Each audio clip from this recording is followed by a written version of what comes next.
That was Brea Donna Brea, which is from the Daughters of Albion, the wonderful, marvellous, magnificent Daughters of Albion medieval music and dance circus theatre band's Garden of Earthly Delights, which is their first album. And actually, we forgot to say something about Merry It Is, didn't we, Widsith? It's possibly the oldest recorded song in English. It's quite extraordinary. A lot they use, well, as early music, obviously, and they use really, really ancient manuscripts to put together their albums. So these are really old songs, and they're just fantastic. Haven't dated. And is Merry It Is the one that's moaning about the weather? Yes, it is. Merry It Is while the summer lasts. Yeah, and it's dismal when the winter comes. One of the lovely things about doing old stuff is the numbers of moans about the weather are almost always exactly the same. So one of the early poems you do, The Wanderer, has a long eulogy to the weather, doesn't it? Oh, it's an epic moan about the weather, and I'm not surprised because, of course, they have less waterproofing and all that sort of thing, and humanity doesn't change. I mean, that's what's so wonderful about these sources. They're all fantastic. And you're listening to Phonic FM on 106.8. This is Widsith Deor Presents, doing storytelling and early music. But now we're going to look and to think about the Exeter Book, which is where we got our names from. What is the Exeter Book? It's always one of those strange things about Exeter. We kind of know about the Exeter Book. You'll have all seen, or most of you will have seen, the strange, interesting metal ziggurat in the middle of the high street with a riddle on it. And some of you might have even seen the boy down on the quay and see it's got a bit of writing written on it. And you might have realised there were riddles. But do you know where those riddles come from? Maybe not. It is the Exeter Book. And the Exeter Book lives in the cathedral library, next, ironically perhaps, to an early draft of the Domesday Book. So you have the greatest work of Saxon England, right next to a Norman tax collecting system, also written in Anglo-Saxon, has to be said. But if you're thinking about the Exeter Book and you're wondering about its cultural significance, I always say when we're introducing it, think Stonehenge and get a little bit more important. Why is it more important than Stonehenge? For a very simple reason. It is utterly, utterly unique. It has the only poetry written that isn't Christian in the old Anglo-Saxon tongue. It is the root of all English literature. It is not widely studied. It has various, well, it's widely studied by scholars, but it's not widely known in Exeter. It comes in two bits, the riddles that we do quite a lot with, but also poetry. The poetry is still very accessible, very beautiful. My colleague Widsith over there is going to do one in a second. But just to talk a little bit, the poetry, in case you're thinking, oh, it's going to be terribly rarefied, it has wonderful little pieces, like the only poetry written by women in 1,000-year history.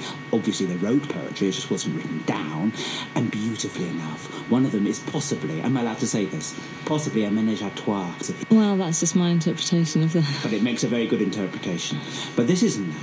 This is one of the poems that is usually put in most anthologies. This is the great poem, The Ruin. Imagine the walls, the Roman walls of Exeter. Well wrought this wall, weirds broke it, the stronghold burst, snapped, roof trees, towers fallen, the work of the giants, the stonesmith's moulders, rhyme scours, gate towers, rhyme on mortar, shattered the shower shields, roofs ruined, age underate them.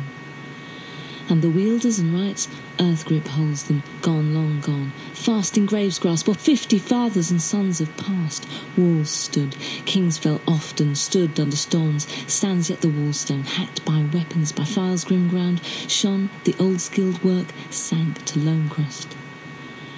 Moved quick and mine, and a man of wit, cunning in rings, bound bravely the wall base, with iron a wonder. Bright were the halls where bright springs ran high, horn gabled much throng noise, these many mead halls men filled with loud cheerfulness. Weird changed that. Came days of pestilence on all sides, men fell dead, death fetched off the flower of the people where they stood to fight, waste places and on the Acropolis ruins. Hosts who would build again shrank to the earth, therefore are these courts dreary, and that red arch twists tiles wry from roof ridge reaches groundwards broken blocks. There once many a man moved glad, gold bright of gleams garnished, flushed with wine pride, flashing war gear, gazed on wrought gemstones, on gold, on silver, on wealth held and hoarded, on light filled amber, on this bright burg of broad dominion, stood stone houses wide, streams welled hot from source and a wall, all caught in its bright bosom that the baths were hot at hall's hearth, that was fitting. Thence hot streams loosed ran over Horstone unto the ring tank. It is a kingly thing, a city. What I always love about that poem is written about Roman remains. It is written in a way that is evocative. If you go to Roxeter or you go to any medieval ruined castle, we've all seen it. We've all seen the roots twisted around the walls, and it gets that. And yet it's written culture that is in some ways more alien, more odd than the Roman world it describes, for less of it escapes. And it's interesting that now, of all the poems in the Exeter book, it is the one that is most unintact. The poem itself is a ruin. But perhaps we should have mentioned the famous marks. Widsith? Well, yes, I mean, the Exeter book is one of those incredible artefacts. Not only is it full of this magnificent and sensational poetry, these ancient elegies, laments and riddles, but it also has not suffered 1,000 years of history unscathed. It has been burned through very badly by brand. It has been cut by knives, and it's had suffered a terrible spillage as well. So it's in quite a state. Does anybody know how the marks were done? Well, they think that for many years the spillage was thought to be very bad beer stains, but actually it turned out that sort of more recent scholarship has shown that it's almost certainly glue instead, which is actually believable. Glue? Yes, but the burning and the chopping, well, that's a mystery, and that's why when we sat down to write Porlock the Warlock, we had to explain how it got its 3 ancient famous marks in antiquity. Okay. By the way, is there anything else we need to know about the Cathedral Library? Has it got any other books apart from the Domesday Book and the Exeter Book? Oh, it's a treasure trove. It's got I think it's a first edition Bale's Dictionary from the. Am I right in saying the 17th century? Yes. And it's also got a most extraordinary early garden history book. It's an Isaac de Caus. And it has how to build yourself a robot. Water robots. A water robot, 17th century style. Yes, they had robots in the 17th century, first edition, and they built them with water. Well, what else do you do? But let's get back to the Exeter book. We're going to do now 1, possibly 2 more riddles. This is a riddle I tell up and down the country in festivals. It's one of my favourite ones. It is a West Country drink. And if you are trying to guess it, and we'll tell you probably at the end, but you can email in if you know the answer. I always say, this is an alcoholic drink, but it's not cider and it's not beer. By day, I am taken by 1,000 bright warriors to houses wrought with marvellous craft.